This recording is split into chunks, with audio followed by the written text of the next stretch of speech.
கண்ணியத்துக்கும் மதிப்புக்கும் உரிய சகோதரர்களே, நாட்டு மக்களே, இந்நாடு நாம் அனைவர்களும் ஒன்றுபட்ட மக்களாக இதுவரை காலம் வாழ்ந்திருக்கிறோம். எங்களுடைய அன்பு, பாசம், உறவு மிக மேலானது. இந்த உறவை என்றும் நாம் கட்டியெழுப்ப வேண்டும். ஒன்றுபட்ட இலங்கை வாழ் மக்களாக நாம் வாழ வேண்டும். மனித நேயத்தை கட்டியெழுப்ப வேண்டும். எங்களுடைய கண்ணியத்துக்குரிய வென்றவல் விக்குமார்கள் எனக்கு முன்பு மிக அழகாக தெளிவாக இந்த விடயங்களை முன்வைத்திருக்கிறார்கள். இது இந்த நாட்டுடைய பொருளாதார வளர்ச்சிக்கும், இந்த நாட்டுடைய ஒற்றுமைக்கும், இந்த நாட்டுடைய அமைதியை கட்டியெழுப்புவதற்காகவும் நாம் எடுத்த தீர்மானம் என்பதை இந்த நாட்டில் வாழும் அனைத்து மக்களுக்கும், குறிப்பாக முஸ்லிம் சகோதரர்களுக்கும் நாம் சொல்லிக்கொள்ள விரும்புகிறோம். ஹலாலுடைய விடயத்தை நாம் ஒரு பெரிய பிரச்சனையாக எடுக்க வேண்டி தேவைப்பட மாட்டாது.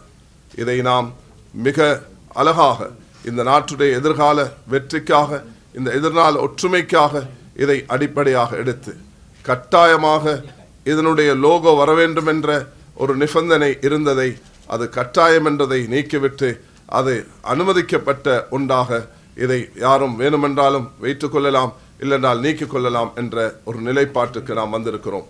எல்லோரும் ஒற்றுமையாக கடந்த காலங்கள் இருந்தது போன்று ஒன்றுபட்டிருப்போம். முஸ்லிம்களும், பௌத்தர்களும், இந்துக்களும், கிறிஸ்தவர்களும் ஒரு குடும்பத்தை போன்றவர்கள். நபி ஸல்லல்லாஹு அலைஹி வஸல்லம் அவர்கள் இதை தெளிவுபடுத்தியிருக்கிறார்கள். ஒரு குடும்பம் என்பதாக, ஒரு குடும்பமாக இருந்து நாம் செயல்படுவோம், கட்டியெழுப்புவோம், சிறப்பாக வாழ்வோம்.